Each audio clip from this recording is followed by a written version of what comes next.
నమస్తే, welcome to hit TV. నేను మీ మాధురి. ఈ రోజు మనతో పాటు ఉన్నారు కృష్ణకుమారి గారు. నమస్తే అమ్మా. నమస్తే. వర్క్ బోర్డ్ మనకి దాదాపు చాలా ఏళ్ళుగా ఈ బోర్డు గురించి వచ్చిన దగ్గర నుంచి కూడా దీంట్లో సవరణలే జరుగుతూ ఉన్నాయి. అయితే కొత్తగా ఇప్పుడు దాంట్లో హిందువులకు సంబంధించి మెంబర్స్ ఉంటారు అని, తర్వాత ముస్లిం మహిళలకు కూడా అందులో స్థానం ఉంటుందని చెప్పి కేంద్ర ప్రభుత్వం ఒక కొత్త సవరణ బిల్లును తీసుకొచ్చింది. ఈ వర్క్ బోర్డ్ బిల్ ఎందుకు పోయే కొద్దీ దీన్ని ఇట్లా సవరణలు చేసుకుని రావాల్సి వస్తుంది అసలు?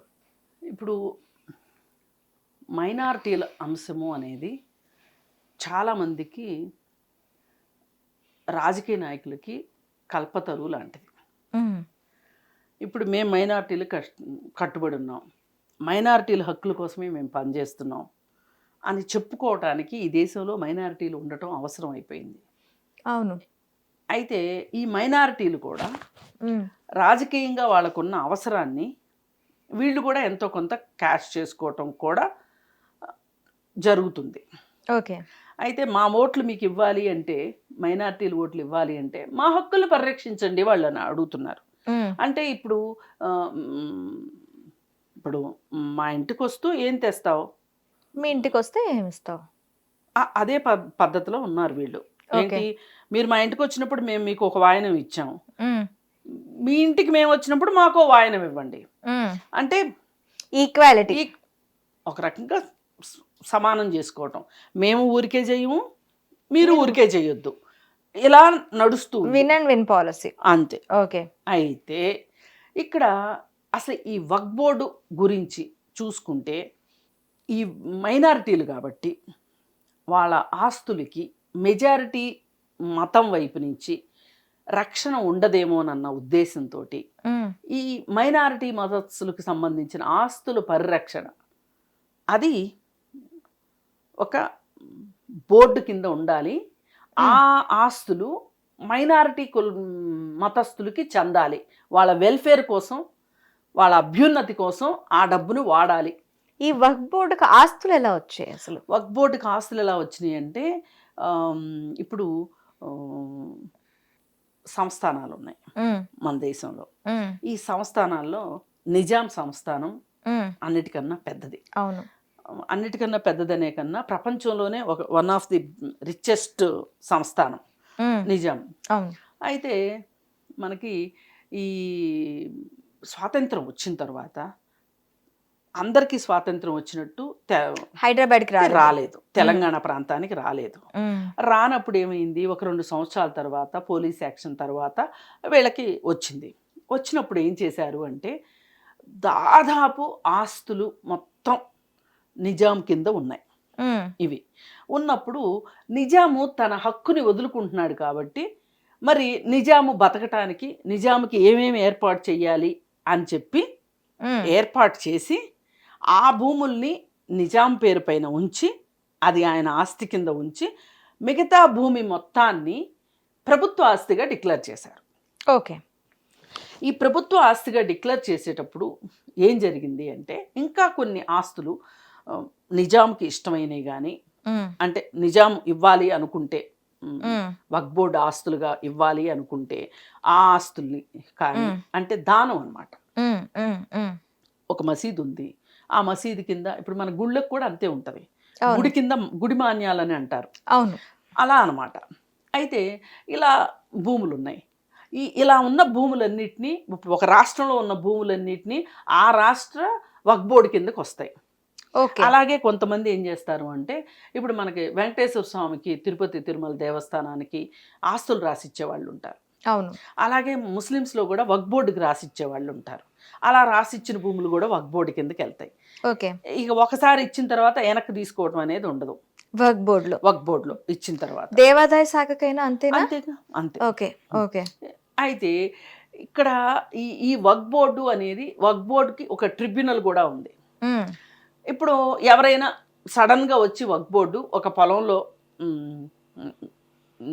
రాయి పాతేసి ఇది వక్ఫ్ బోర్డుది అందనుకోండి, అది వక్ఫ్ బోర్డుదే అయిపోతుంది అనే ఒక నానుడి మన సమాజంలో ఉంది. ఎందుకో తెలియదు కానీ మనం వెళ్ళొచ్చు వక్ఫ్ బోర్డ్ ట్రిబ్యునల్కి. వెళ్ళినప్పుడు ఇప్పుడు నా పొలంలోనే ఎవరన్నా పాతారనుకోండి వచ్చి, ఇది ప్రైవేట్ ల్యాండ్ అనడానికి నా దగ్గర చాలా ఆధారాలు ఉన్నాయి. నేను ట్రిబ్యునల్కి వెళ్ళొచ్చు. వెళ్ళి నా ఆధారాలు నేను చూపించినప్పుడు కాదు అనడానికి అవకాశం లేదు అని నేను అనుకుంటున్నా. కానీ కొంతమంది మటుకు అలా స్ప్రెడ్ చేస్తున్నారు. ఏమని, అసలు అక్కడికి వెళ్ళిందంటే ఇంకా అది వెనక్కి రాదు, అది గాంధీ గారి ఖాతాలో కలిసిపోయినట్టే, అలా ఇలా అని చాలా మాటలు మాట్లాడుతున్నారు. నీది అని నిరూపించుకోవటానికి అయితే ఉంటుంది. ట్రిబ్యునల్ ఉంది, బోర్డ్ ట్రిబ్యునల్ ఉంది, ట్రిబ్యునల్కి వెళ్ళొచ్చు. ఇప్పుడు దానికే తాజా ఉదాహరణ మనకి హైదరాబాద్లో ల్యాంకో హిల్స్ భూములు గవర్నమెంట్ ల్యాండ్ అయితే దాన్ని ఆక్షన్ చేస్తే ఓ ప్రైవేట్ పర్సన్ కొనుక్కున్నాడు. ల్యాంకో కంపెనీ వాళ్ళు కొనుక్కున్నారు. కొనుక్కున్న తర్వాత కొన్ని రోజులు పోయిన తర్వాత దానికి ఏవో కొంచెం ట్యాంపరింగ్ చేసి, కొన్ని పేపర్లో ట్యాంపరింగ్ చేసి ఇది వక్ భూమి అన్నారు. వక్ భూమి అంటే హైకోర్టులో వక్ భూమి అనే ఇచ్చారు. సుప్రీంకోర్టుకి వెళ్తే అది వక్ భూమి కాదు, గవర్నమెంట్ ల్యాండ్ అని చెప్పి తేలింది. తేలినప్పుడు ఫ్రీ అయిపోయింది ఆ ల్యాండ్. అందుకని ఇప్పుడు ఇలాంటి వివాదాలు మామూలు వ్యక్తుల దగ్గర అవ్వట్లా. అవును, ఇప్పుడు సుప్రీంకోర్టు వరకు వెళ్ళగలిగాడు ల్యాంకో హిల్స్ కాబట్టి సామాన్య ప్రజలు అలా వెళ్ళలేరు కదా, ట్రిబ్యునల్కి వెళ్తారు వాళ్ళు. వెళ్ళలేరు. ఇప్పుడు ఒక ఇద్దరు రైతులు కొట్టుకుంటున్నారండి, పోని ఒక రైతు దగ్గర 10 ఎకరాల పొలం ఉంది, ఒక రాజకీయ నాయకుడు వచ్చేసేసి ఈ ల్యాండ్ నాది అని చెప్పి ఆక్రమించుకున్నాడు అనుకోండి, ఆ రైతు ఊరుకుంటాడా? కోర్టుకైతే వెళ్తాడు కదా, ఖచ్చితంగా ఎవరో ఒకళ్ళు సహాయం చేస్తారు కదా అతనికి. చేయలేదు అనుకోండి, ఇంకా అన్యాయమే రాజ్యం వెళ్తున్నట్లే కదా. అవును, అందుకని ఏంటంటే ఎంత అన్యాయానికైనా ఎక్కడో ఒక చోట న్యాయం జరిగే అవకాశం ఉంటుంది. మనం ఒక్క వక్ బోర్డు విషయంలోనే జరుగుతుంది అని అనుకోవడం చాలా పొరపాటు. కొన్నిసార్లు దేవాదాయ ధర్మాదాయ శాఖ కిందకి వెళ్ళిపోతుంటాయి, ఏది సర్వే నెంబర్లు. అవును, రిజిస్టర్లో పొరపాటు పడి వెళ్తూ ఉంటాయి. దాని గురించి ఏంటంటే వాళ్ళు ఎంఆర్ఓ దగ్గరికి, కలెక్టర్ దగ్గరికి వెళ్ళి అర్జీలు పెట్టుకొని తిరగాలి. కాకపోతే అవును, ఏ వివాదమైనా రానేకూడదండి, వస్తే మటుకు తిరగాల్సిందే. సరే, ఇలా ఉంది కదా ఈ వక్ బోర్డు గురించి. అయితే ఈ వక్ బోర్డులో మెంబర్స్ ఎవరు ఉంటారు అంటే ఇంతకుముందు ముస్లిమ్స్ మాత్రమే ఉండేవాళ్ళు. ఇప్పుడు ఏం చేస్తున్నారు అంటే వక్ బోర్డులో మహిళలు ఉండరు, అంతా పురుషులదే రాజ్యం అక్కడ. అవును, అయితే ఇప్పుడు ఈ కొత్త సవరణ వల్ల ఏమొచ్చింది అంటే ఈ వక్ బోర్డ్ అనే దీంట్లో అసలు దాని పేరు కూడా మార్చేశారు. వక్ బోర్డ్ అనే పేరు కూడా మార్చేశారు. మార్చేసి దాంట్లో ఏమి ఇచ్చారంటే 4 వేరే మతస్థులు ఉండొచ్చు. నలుగురు వేరే మతస్థులు అంటే హిందువులు కానీ, క్రిస్టియన్స్ కానీ, జైన, వాళ్ళందరికి ఇచ్చారు. లేదు, క్రిస్టియన్స్కి ఇస్తారని నేను అనుకోను, ఎందుకంటే అది ఇంకో మైనారిటీ మతం కాబట్టి. అలాగే ఇప్పుడు మహిళలు ఉండొచ్చు అని చెప్పి ఇచ్చారు. ఇస్తే ఇవి మాకు అసలు ఇది మా ముస్లిం పర్సనల్ లా, మా దాంట్లోకి మీరు ఎందుకు వస్తున్నారు అనేది ముఖ్యంగా వాళ్ళ వాదన. దీన్ని మీరెంత సమర్థిస్తారు? మీరెంత వరకు సమర్థిస్తారు? ఇలా సవర్ణ బిల్లు, వేరే మతస్థులు అందులోకి వెళ్ళి ఉండటం, ఓకే, ముస్లిం మహిళల్ని అందులోని చేర్పిస్తున్నారు అంటాం, ఓకే, తప్పులేదు. కానీ వేరే మతస్థులు తీసుకువెళ్ళి అందులో ఇప్పుడు అదే మతస్థులు, ముస్లిం మతస్థులు దేవాలయాల బోర్డ్స్ ఏవైతే ఉంటాయో, మనకి తిరుమల తిరుపతి దేవస్థానంలో బోర్డ్స్ ఉన్నాయి, ఇలా సరస్వతి దయానంద మఠం అంటూ ఉంది, ఇలా చాలా మఠాలు ఉన్నాయి కదా, ఆ మఠాల్లో మేము కూడా వచ్చి కూర్చుంటామంటే వీళ్ళు ఊరుకుంటారా? అదే కదా ఇప్పుడు వచ్చిన చిక్కే. అది మీరు మైనారిటీలు కాబట్టి మేము ఏ నిర్ణయం తీసుకున్నా మీరు పడి ఉండవలసిందే, మీకు ఇంతకంటే మార్గం లేదు. మీకు అంత కష్టమైతే ఈ దేశం వదిలి వెళ్ళిపోండి, సింపుల్గా మాట్లాడే మాట. అసలు ఈ దేశంలో మిమ్మల్ని ఎవరు ఉండమన్నారు? అసలు మీరు ఈ దేశస్తులు కాదు, పరాయి మతస్థులు, పరాయి దేశస్తులు అని ముస్లింలు మాట్లాడడం అనేది, పైగా ఒక 4 కరోనాకి ముందు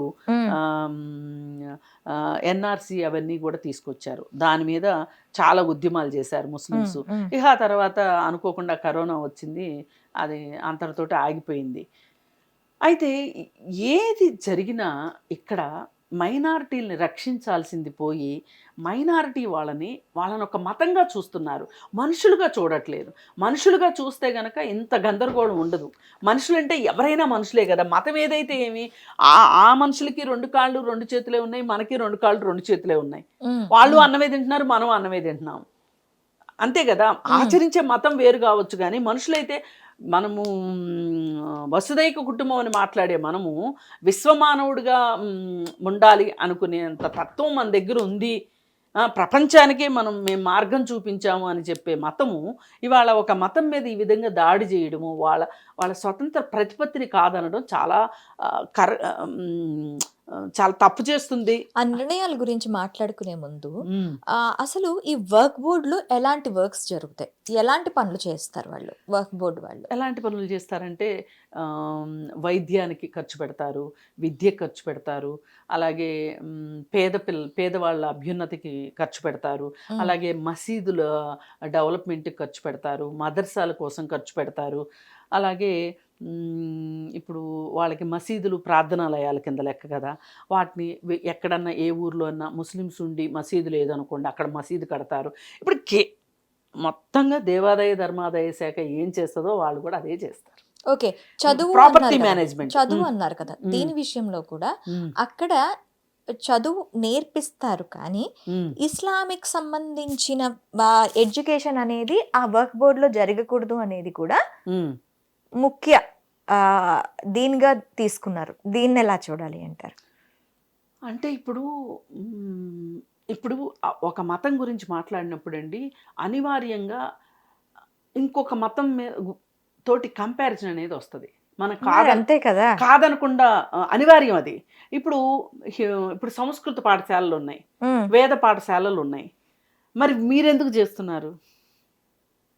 వేద పాఠశాలలు కూడా ఉండకూడదుగా, అవును, సంస్కృతమే చెప్పకూడదు కదా. వాళ్ళకేంటి ఖురాను అరబిక్ నేర్పిస్తున్నారు అక్కడ. అవును, ఖురాను తెలుగులోనూ ఉంటుంది, ఇంగ్లీష్లోనూ ఉంటుంది, అరబిక్లోనూ ఉంటుంది. కానీ వాళ్ళకి ఏంటంటే అరబిక్ భాష నేర్పించి అరబిక్లో ఖురాన్ చదివిస్తే వాళ్ళకి మంచిది అని వాళ్ళు నమ్ముతున్నారు.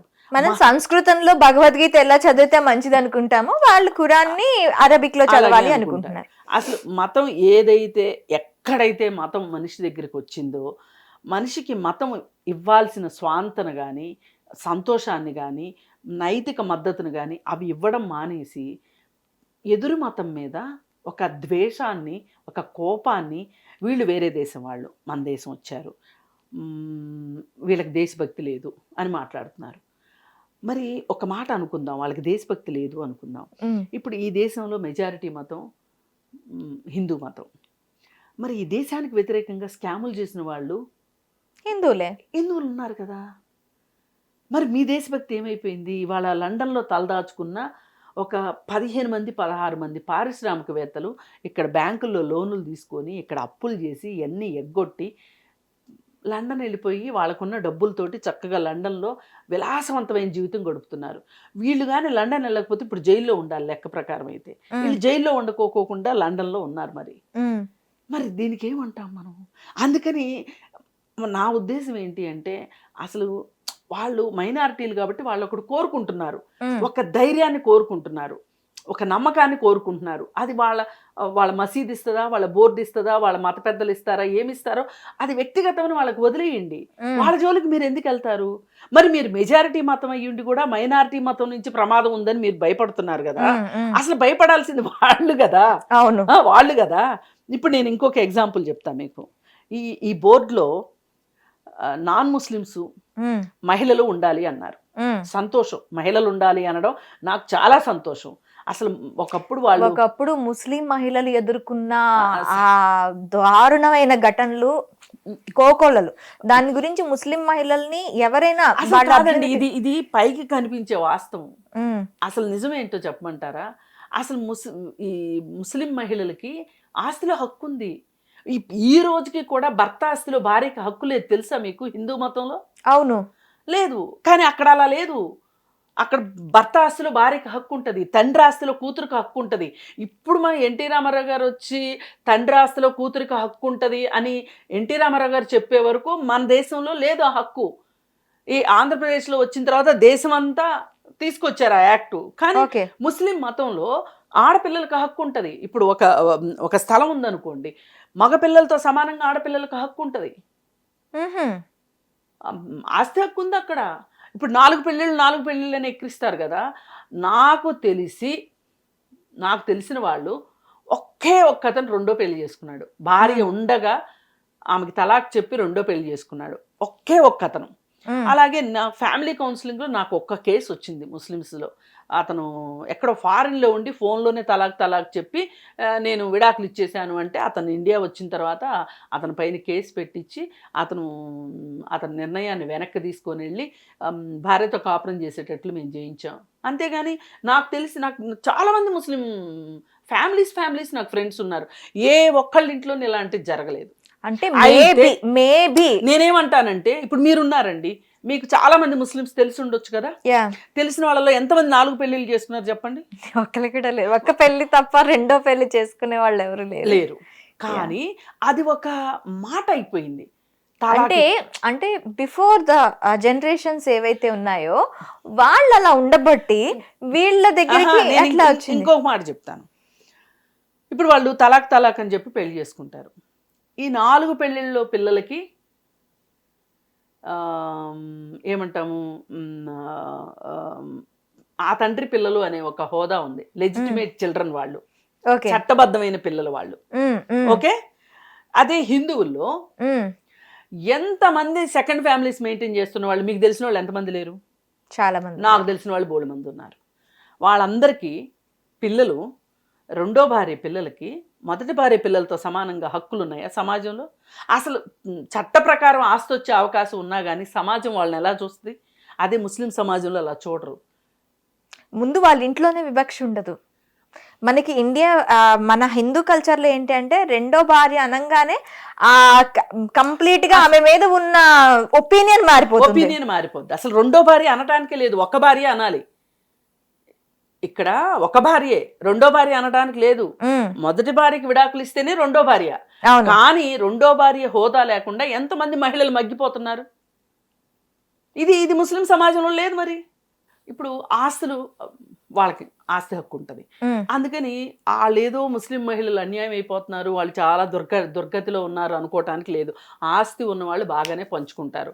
ఆస్తి లేని వాళ్ళే ఎక్కువ మంది ఉన్నారు, వాళ్ళే ఇక్కట్లు పడుతూ ఉంటారు పేదరికంలో. సరే, ఇది అయిపోయిన తర్వాత మనకి హిందూ అన్డివైడెడ్ ఫ్యామిలీ అని చెప్పి HUF అని ఒక వ్యవస్థ ఉంది హిందూస్లో. ఈ HUFలో ఉంటే ఏంటంటే ఇన్కమ్ ట్యాక్స్ ఎగ్జంప్షన్స్ దగ్గర నుంచి చాలా వస్తాయి ఎగ్జంప్షన్స్. ఒక ఆస్తి ఒక కుటుంబం కింద ఉండిపోతుంది. HUF అంటే అదే హిందూ అన్డివైడెడ్ ఫ్యామిలీ, హిందూ అవిభాజ్య కుటుంబం అంటారు. అయితే దీంట్లో కర్త అని ఒకళ్ళు ఉంటారు. ఆ ఫ్యామిలీ మొత్తానికి ఆ HUFలో ఎవరైతే ఏజ్డ్ పర్సన్ ఉంటారో అతను కర్త. అతనికి చదువు రావాల్సిన అవసరం లేదు, అతను మంచివాడు అవ్వాల్సిన అవసరం లేదు, అందరినీ సమానంగా చూసుకుంటాడనే అవసరం కూడా లేదు. కానీ ఎవరు పెద్దవాళ్ళు అయితే వాళ్ళు కర్త అవుతారు. అయితే ఒక మహిళ కర్త అవ్వటానికి లేదు HUFలో. అవును. ఒక మహిళ మాట్లాడడానికి లేదు. ఒక మహిళ నా HUFలో నుంచి నేను బయటికి వెళ్ళిపోతాను, నా ఆస్తి నాకు ఇవ్వండి అంటే ఇచ్చే అవకాశం లేదు. బతికున్న వాళ్ళు ఆ HUFలో ఉండాల్సిందే. వీళ్ళకి కష్టం వచ్చినా, నష్టం వచ్చినా, బాధ వచ్చినా, ఏమొచ్చినా ఉండాల్సిందే. ఈ పరిస్థితుల్లో ఎవరైనా ఒక మహిళకి భర్త చనిపోతే ఆ మహిళ కష్టాలు కుక్క కంటే హీనం HUFలో. ఆ మహిళ యొక్క పిల్లల పరిస్థితి కుక్కలు కూడా గానం. మీరు అర్థం చేసుకోండి వాళ్ళ దుస్థితి. వాళ్ళకి కష్టం రాని, భర్త వదిలేని, భర్త చచ్చిపోని, ఏమన్నా అవని, వాళ్ళకి నెల ఇంత, ఈ ఫ్యామిలీ మెయింటెనెన్స్కి ఇంత అని చెప్పి ఇస్తారు. ఆ మెయింటెనెన్స్లోనే వాళ్ళు జరుపుకోవాలి. ఏదైనా ఆపద వచ్చి ఖర్చు వస్తే కర్త దగ్గర అప్లికేషన్ పెట్టుకోవాలి. ఫ్యామిలీ మీటింగ్ జరుగుతుంది. ఫ్యామిలీ మీటింగ్ జరిగినప్పుడు చెప్పుకోవాలి వాళ్ళ బాధలు. వాళ్ళు ఇది సమంజసమని నమ్మాలి. వీళ్ళు అడిగినంత మాత్రాన వాళ్ళు ఇస్తారని లేదు. అదే ఒక తండ్రి అయితే ఇన్ని ఆంక్షలు పెడతాడా? అంటే ఎవరి కుటుంబం వాళ్ళకు ఉంటే, ఎవరి యూనిట్ వాళ్ళకు ఉంటే తండ్రి అయితే ఇన్ని ఆంక్షలు పెడతాడా? ఎవరో ఎక్కడో పిసినారోడు అయితే ఏదన్నా అంటాడు తప్పితే ఒకరోజు కాకపోతే ఇప్పుడు మామూలు కుటుంబాల్లో కూతురికి భర్త చనిపోయారు అనుకోండి, అక్కడ చూడట్లేదు అనుకోండి అత్తగారింట్లో, అమ్మాయిని తెచ్చి ఇంట్లో పెట్టుకుంటారా? పెట్టుకుంటారు. అమ్మాయికి ఏమైనా కావాలంటే చూసుకుంటారు కదా. మరి HUFలో అలాంటి అవకాశం లేదు.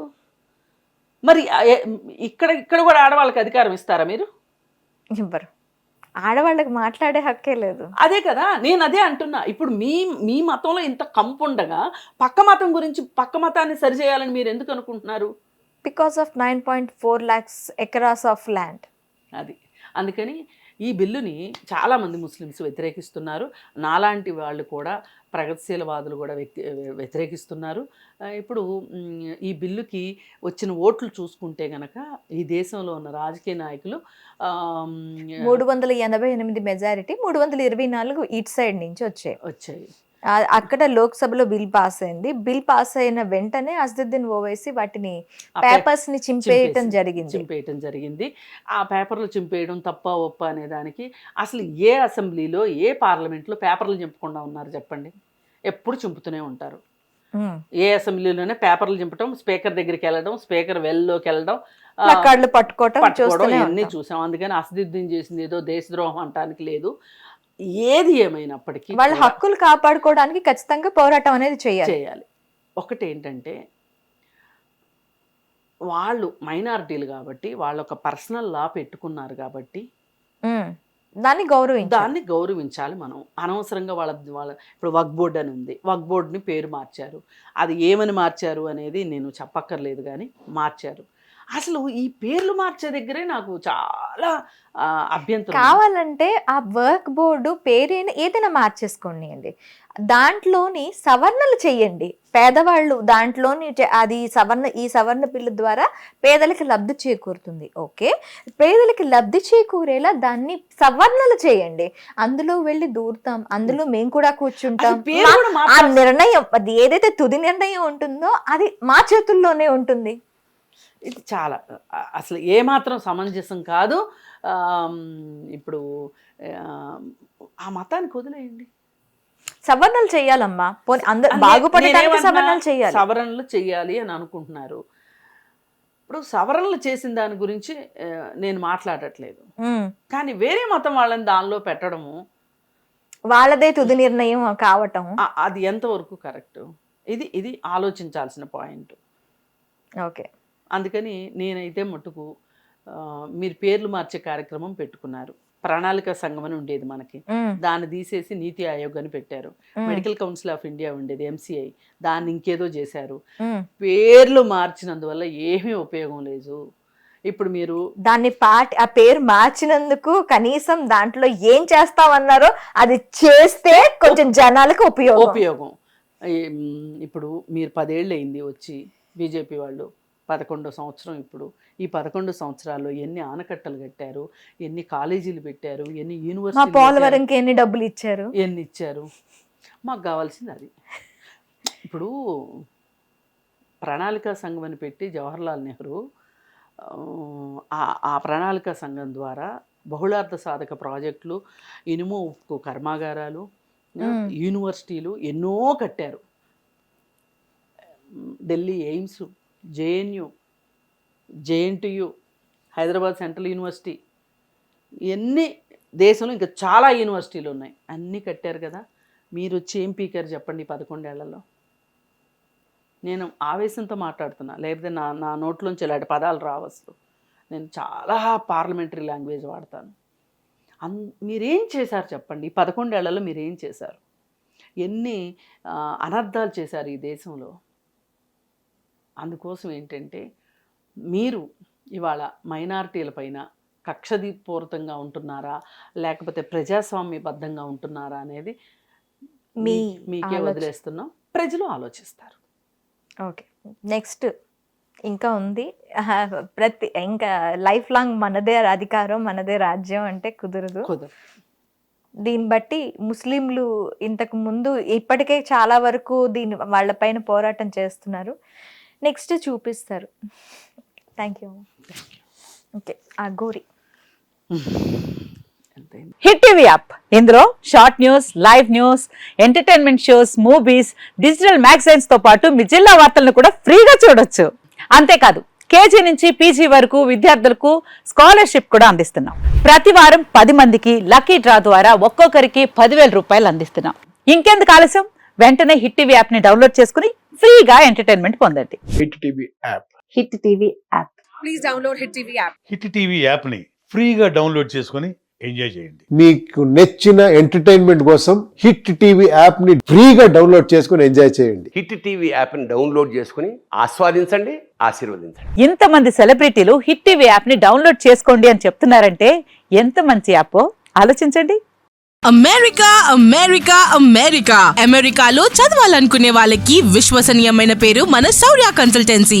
UK లో 1 year masters. UK లో 1 year masters. 2 years work permit up to 5 years visa. Contact Saurya Consultancy. Contact 89851 89851.